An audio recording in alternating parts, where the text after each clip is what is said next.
The rain poured endlessly that morning. Over Arlington, streaking the barracks, windows like silent tears. The air smelled of metal gun oil and determination. Rows of recruits stood at attention in silk uniforms, boots, sinking slightly into the muddy training field.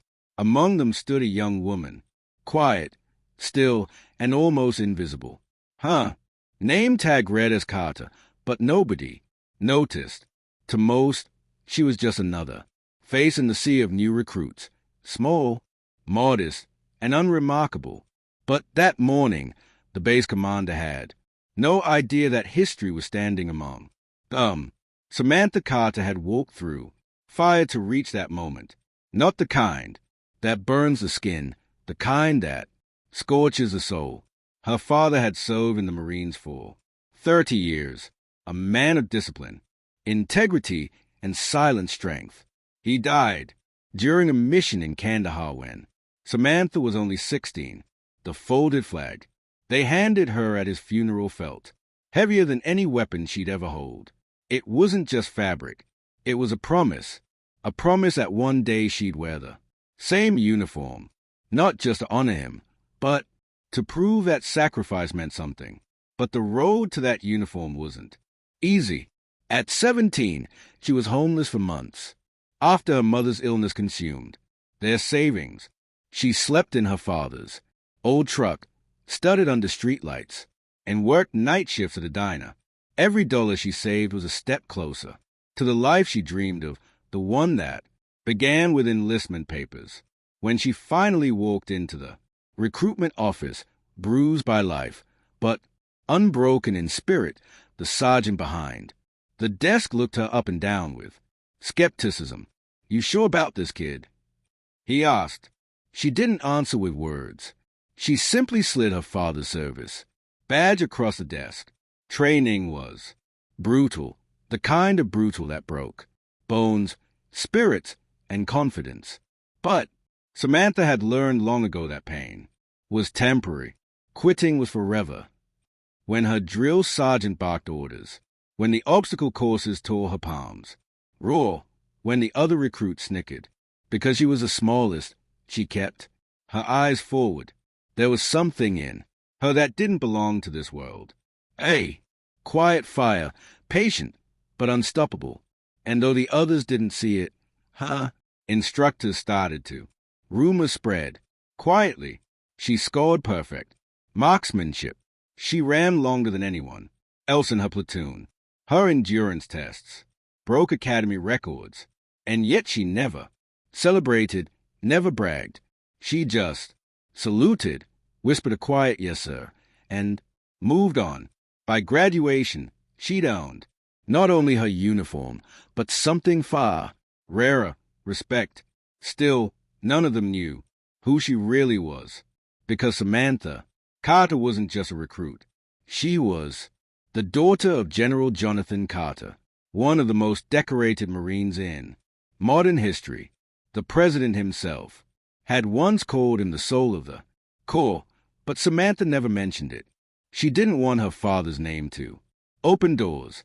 She wanted her actions to. Months passed and her excellence owned her a special assignment at the Pentagon. She walked those marble halls, silently performing every task, every mission with precision and humility. But something about her presence made people turn twice. She carried herself differently, like someone born of command, not seeking it. Then came the day that would change everything. A special ceremony was scheduled at the Pentagon Auditorium. Recruits, officers, generals, and government officials filled the room, awaiting the arrival of the president. It was an event to honor a fallen hero, a soldier who'd saved countless lives in a covert mission overseas. No one knew the soldier's identity yet. Only the president and a handful of senior officials had the file. The lights dimmed slightly as the Marine band played softly. Samantha stood in the back, hands behind her, her heart pounding against the weight of her memories. She had volunteered for that mission 6 months ago, the one that went wrong the one where she had carried 3 wounded soldiers through enemy fire to safety. She had nearly died that night. She hadn't done it for medals or recognition. She'd done it because that's what her father would have done. And yet, as she stood there, forgotten, among higher ranks, she didn't expect what would happen next. When the president entered, the room snapped to attention. The crowd hushed as he approached the podium. His voice was steady but emotional. He spoke about courage, duty, and the kind of bravery that doesn't make headlines. Then he said, "Today we honor a soldier who reminded this nation what true leadership looks like, not through rank, but through sacrifice." He paused. The room waited.